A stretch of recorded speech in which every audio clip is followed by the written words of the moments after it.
അതിനിടെ ഇപ്പോൾ ഒരു ഫേസ്ബുക്ക് പോസ്റ്റിന്റെ വിശദാംശം കൂടി വരുന്നുണ്ട്. രാഹുൽ മാങ്കൂട്ടത്തിലിനെ പരോക്ഷമായി വിമർശിച്ചുകൊണ്ട് ടി സിദ്ദിഖിന്റെ ഭാര്യ ഷറഫുന്നീസയുടെ ഫേസ്ബുക്ക് പോസ്റ്റ് അത് ചർച്ചയാവുകയാണ്. ഗർഭഛിദ്രത്തിനെതിരെയാണ് ഫേസ്ബുക്കിൽ കവിത എഴുതിയിരിക്കുന്നത്. പിഞ്ചു പൂവിനെ പിച്ച് ചീന്തിയ കാപാലിക, നീ ഇത്രയും ക്രൂരനോ? നീയും ഒരമ്മയുടെ ഉദരത്തിൽ ജന്മം കൊണ്ട മഹാപാപിയോ? ഗർഭപാത്രത്തിൽ കൈയിട്ട് ഞെരടി ചോര കുടിച്ച രക്തരാക്ഷസ എന്നിങ്ങനെയൊക്കെയാണ് ഈ കവിതയിലെ വരികൾ. ടി സിദ്ദിഖ് MLA ഭാര്യ ഷറഫുന്നീസയുടെ കവിത, രാഹുൽ മാങ്കൂട്ടത്തിലിനെ പരോക്ഷമായി വിമർശിക്കുന്ന കവിത. ഇനിയിപ്പോൾ തിരുവനന്തപുരം പ്രിൻസിപ്പൽ സെഷൻസ് കോടതിയിൽ വളരെ പ്രധാനപ്പെട്ട ചില വാദമുഖങ്ങൾ അത് പ്രോസിക്യൂഷനും പ്രതിഭാഗവും ഉന്നയിച്ചു. ഇന്നലത്തേതിന്റെ തുടർച്ച എന്ന രീതിയിൽ തന്നെയാണ്. ഇന്നലെയും അറസ്റ്റ് തടയണം എന്ന ആവശ്യം പ്രതിഭാഗം ഉന്നയിച്ചിരുന്നതാണ്. പക്ഷേ അതിൽ കോടതി അഭിപ്രായമൊന്നും പറഞ്ഞിരുന്നില്ല. അറസ്റ്റ് തടയാതെ എന്ന തരത്തിലേക്ക് തന്നെ നമുക്ക് വേണമെന്നോ വേണ്ടെന്നോ കോടതി പറഞ്ഞില്ല. പക്ഷേ ഇന്നിപ്പോൾ കോടതി അതിന്മേൽ കൃത്യമായൊരു തീരുമാനം പറയാൻ പോകുന്നു. 1 മണിയോടെ അതിൽ കോടതി എന്ത് തീരുമാനം കൈക്കൊള്ളുമെന്ന് നമുക്കറിയാം. പ്രതിഭാഗം പ്രധാനമായും ഉന്നയിച്ചത് പ്രിവിലേജ്ഡ് ആയിട്ടുള്ളൊരു വ്യക്തിയാണ്, ജനപ്രതിനിധിയാണ്, അദ്ദേഹം അന്വേഷണവുമായി സഹകരിക്കും, അതുകൊണ്ട് ഒരു കാരണവശാലും ഇതിൽ അറസ്റ്റ് എന്നുള്ള നടപടി ഉണ്ടാകരുത് എന്ന വാദങ്ങളൊക്കെ പ്രതിഭാഗം ഉയർത്തുന്നത് ഇന്നിപ്പോൾ കോടതിയിൽ അത് നടന്നിട്ടുണ്ട്. എന്നാൽ കഴിഞ്ഞ 8 ദിവസമായി ഇദ്ദേഹം ഒളിവിലാണ് എന്നതൊക്കെ പ്രോസിക്യൂഷൻ ചൂണ്ടിക്കാട്ടുകയാണ്. മാത്രമല്ല കൂടുതൽ തെളിവുകൾ വരാൻ സാധ്യതയുണ്ട്, ഇനിയും തെളിവുകൾ ശേഖരിക്കേണ്ടതുണ്ട്. അറസ്റ്റ് ഇപ്പോൾ ഈ ഘട്ടത്തിൽ ജാമ്യം നൽകുകയാണെങ്കിൽ, മുൻകൂർ ജാമ്യം നൽകുകയാണെങ്കിൽ അത് കേസ് അന്വേഷണത്തെ ബാധിക്കാനുള്ള സാധ്യതയുണ്ട് തുടങ്ങിയ കാര്യങ്ങൾ പ്രോസിക്യൂഷന്റെ ഭാഗത്തു നിന്നും അവർ ഉന്നയിക്കുന്നു.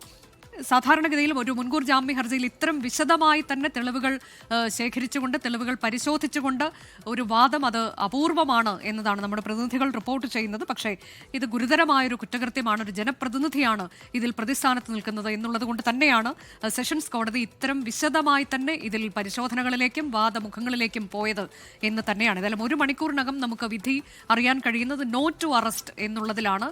അറസ്റ്റ് ചെയ്യണമോ വേണ്ടയോ എന്നുള്ളതിൽ കൃത്യമായി തന്നെ നിർദ്ദേശം കോടതി നൽകാൻ പോവുകയാണ്. അതിനിടെ 8ാം ദിവസവും രാഹുൽ മാങ്കൂട്ടത്തിൽ ഒളിവിൽ കഴിയുകയാണ്. എവിടെയാണ് രാഹുൽ മാങ്കൂട്ടത്തിൽ എന്നുള്ളതിൽ കൃത്യമായി അറിവുകളില്ല. പല തരത്തിലുള്ള അഭ്യൂഹങ്ങൾ പരക്കുന്നുണ്ട്. കർണാടകയിൽ അദ്ദേഹമുണ്ട് എന്നറിയാൻ കഴിയുന്നുണ്ട്. അതിനിടെയാണ് 2 പേർ, ഡ്രൈവർ സഹായി 2 പേരെ കസ്റ്റഡിയിലെടുത്തത് പോലീസ്. ബംഗളൂരുവിലേക്ക് എത്തിച്ച ഡ്രൈവർ, ഒപ്പം തന്നെ മറ്റൊരു ആൾ, അതിൽ ഒരാളുടെ പേര് ജോസ് എന്നാണ് എന്ന വിവരങ്ങളൊക്കെ നമുക്ക് പുറത്ത് വരികയും ചെയ്തിട്ടുണ്ട്. ഷഫീദ് റാവുത്തർ തുടരുന്നുണ്ട്. ഷഫീദിലേക്ക് എത്താം. അല്പസമയത്തിനകം തന്നെ രാഹുൽ മാങ്കൂട്ടത്തിലിനെ അറസ്റ്റ് ചെയ്യാമോ എന്നതിൽ തിരുവനന്തപുരം പ്രിൻസിപ്പൽ സെഷൻസ് കോടതി വിധി പുറപ്പെടുവിക്കും.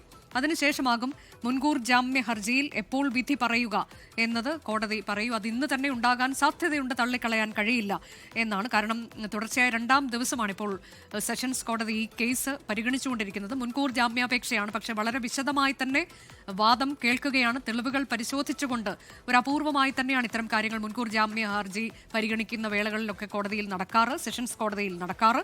അതിപ്പോൾ സംഭവിച്ചിരിക്കുകയാണ്. ലോകത്തെവിടെയായാലും ഏത് സമയത്തും 24 വാർത്തകളും ഓഗ്മെന്റഡ് റിയാലിറ്റി പാക്കേജുകളും എക്സ്പ്ലെയിനറുകളും വിശദമായി കാണാൻ ഞങ്ങളുടെ YouTube ചാനൽ നിങ്ങൾക്ക് സബ്സ്ക്രൈബ് ചെയ്യാം.